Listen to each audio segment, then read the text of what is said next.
Hey everyone, welcome to a Psalm for today. Your reassuring voice that Jesus is Lord.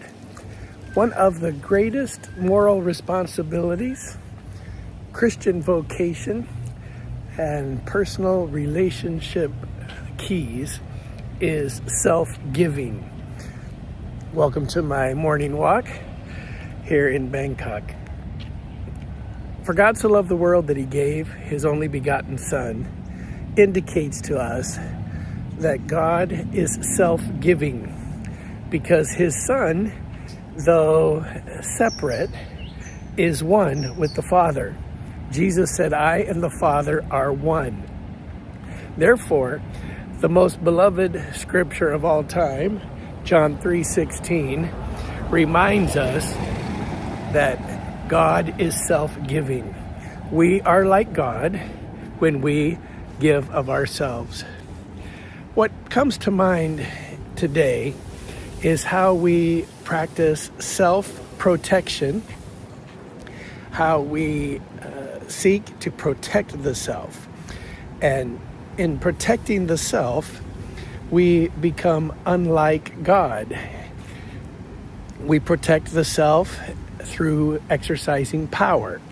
We protect the self through denial. We protect the self through addictions. We protect the self through a variety of things. Rather than self-protection, we ask God to give us the emotional maturity to give of ourselves. To give of ourselves, yes, it includes time. Yes, it includes money. It includes all kinds of things. But those can be secondary. The giving of ourself, in my view, means the giving of our heart. Those things which make us who we are. Rather than self-protect, we provide for people through the self. And in a sense, I am suggesting that we give our hearts away, that we say, part of my heart is reserved for love, and I am giving my love to you. I am giving my love in the illustration of my time in Cambodia. Mark and Joan Bowman have given of themselves in saying, I love the people who live on this river lake combo. I am giving my love to them. Sometimes there is great financial reward in giving yourself to what you love.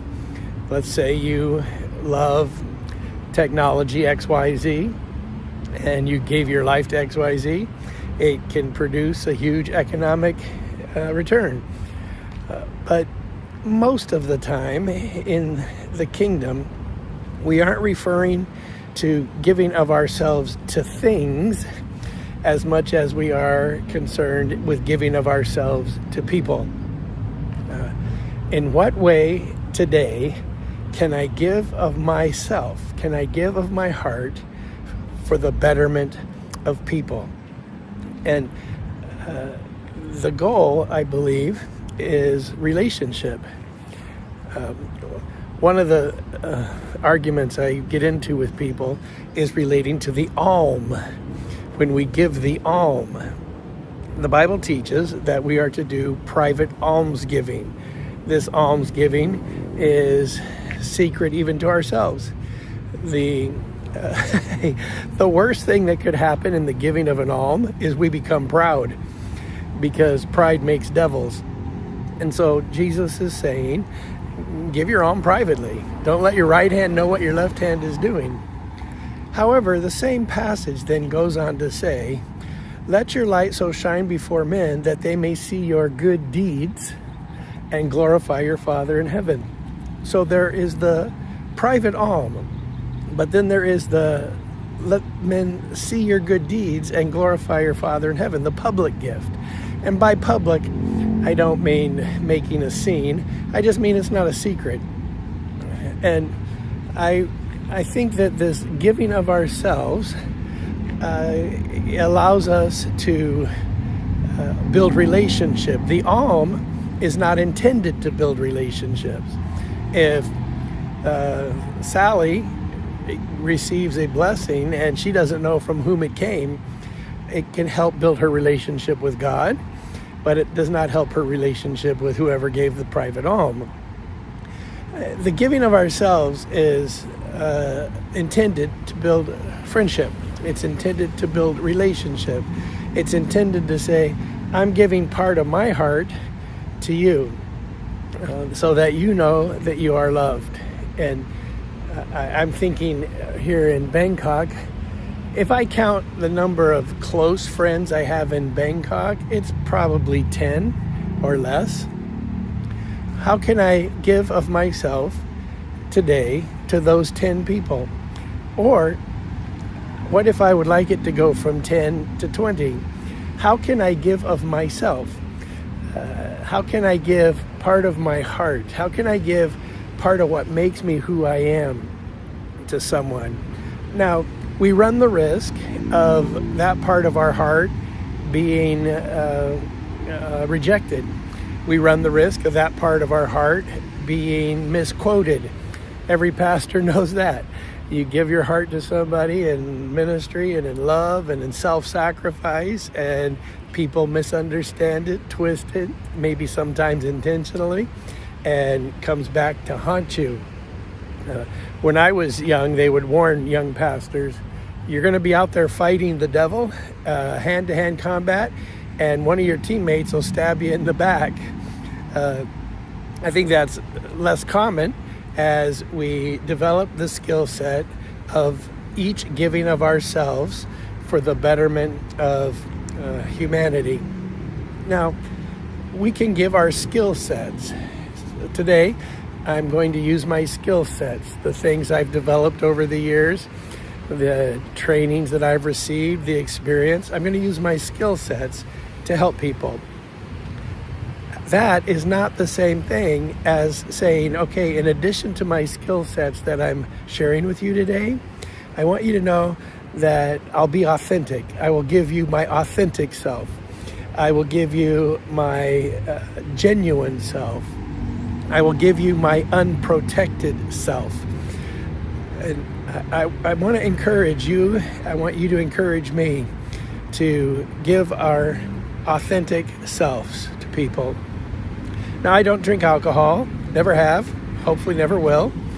I do observe people at bars, and I think perhaps after a drink or two, they feel more comfortable to share their authentic self. Things they would never say if they didn't have a beverage, they then have kind of this freedom to share their authentic self. One lady, a long-term member of our church, said to me, I don't drink, but I go to bars and sit there and have a soda or whatever. She said, because there I can be who I am and I'm accepted. When I'm at church, I feel like I have to not be the real me. Sisters and brothers, for God so loved the world that he gave himself. Yes, he gave his son, but he and his son are one. So the self-giving God could have protected his heart. For example, in this city of millions, I've heard everything from 4 million people live here to 17 million people live in Bangkok. The disparity is because of the number of immigrants that are here that are not accounted for. Nonetheless, in a city of this size, millions have rejected God's gift. Millions have rejected his son. And I know he's God, and I know all about sovereignty and theology and providence, etc. However, I also believe that being rejected even affects the heart of God. I know a super Calvinist who say God's heart is unaffected because he knows the end from the beginning. I disagree. I think one of the great passages on that is Jesus